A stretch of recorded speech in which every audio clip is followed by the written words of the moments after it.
আলাইকুম ওয়া রাহমাতুল্লাহি ওয়া বারাকাতুহু। বন্ধুদের শিক্ষার্থী বন্ধুরা, আজকে এটা প্রথম অধ্যায়ে খালি ঘরের সংখ্যার মডেল নিয়েছি। দেখো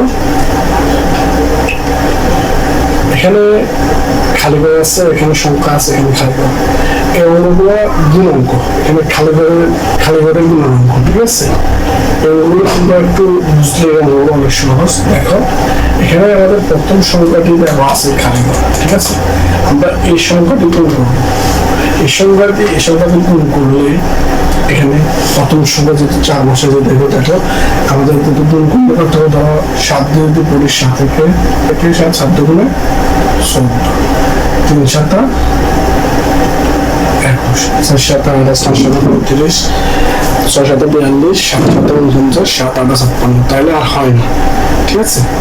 তো 7 69, 7 70, সেটা প্রথম সংখ্যা যেহেতু এখানে 4 দিচ্ছে, যেহেতু এখানে দুটো সংখ্যা ভিতরে ডান পাশেরটা বসেছে 4, ঠিক আছে?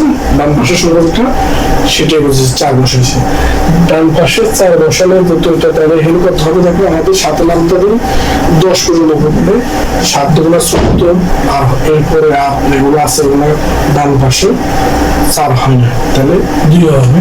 7 দুগুণা 14, 7 দুগুণা 14, 14 4 হাতে 1, তাহলে এটা লাগে এটা 2 হয়, 6 7 42, 42 6 7 কত হয়েছে? 42। আমাদের দেখো এখানে থেকে এটার থেকে এটা বলবো 6 7 42, হাতে আমাদের রেখা আছে, তাহলে হবে কত? 45, 3, হাতে আছে 4, ঠিক আছে? হাতে আছে 4, হাতে আমাদের 4 সমান আছে।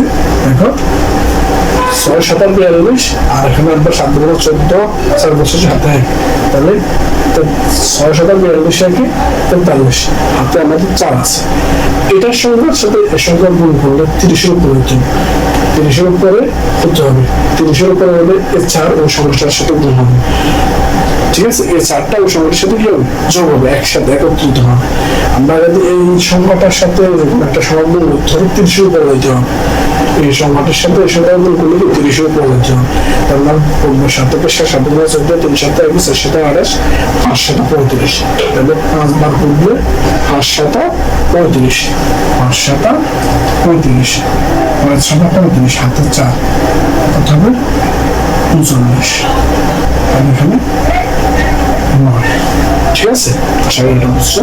দেখো এখানে পরের বলছে কি, এখানে একটা সংখ্যা আছে, এখানে 2 আমরা বসে নিচ্ছি, এখানে 3টা ঘর খালি ঘর, 3টা ঘর খালি ঘর, ঠিক আছে? এই 3টা ঘর খালি ঘর, শেষ সংখ্যা যে 5, তাহলে শেষে এমন একটা সংখ্যা আছে, এই দুটো সংখ্যা একসাথে হওয়ার পরে একসাথে দুটো গুণের সময় শেষের দুটো সংখ্যাগুলো একটা হচ্ছে, এই সংখ্যার সাথে এমন একটা সংখ্যা গুণ করছে, গুণ করার পরে হয়তো পাশের সংখ্যার সাথে কিছু হালাত থাকলে ওটা সব 50-এর উপরে চাইতে হবে।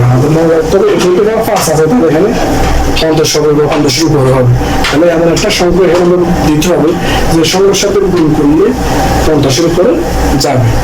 আমরা দেখি, দেখবো এখানে যদি আমরা 8 দিই, 6 5 এটা 40, হাতে 10 তো থাকতো না, আমাদের হাতে 10 কোনো থাকা সম্ভব না, হয়তো 1 থেকে 9 মধ্যে থাকবে। আমাদের হয়তো যদি 9 দিই, 5 9 45, হাতে যদি 9 দিয়ে থাকে, আশা করি 50 হয়ে যাবে। ধরুন 9 দিই, আমরা 9 দিই, দেখো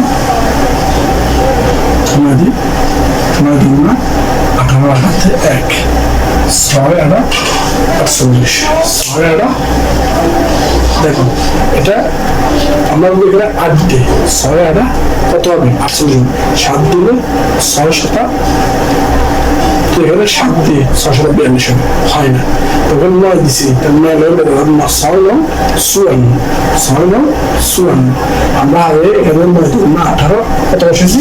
18 8 বসেছি, হাতে 1 আছে, হাতে 1 আছে, তাহলে আমাদের এখানে কত থাকবে? দেখো 6 9 54, 5 10 54, হাতে 1 আছে, তাহলে কত হবে? 55, আর 55 কত বসানো হবে?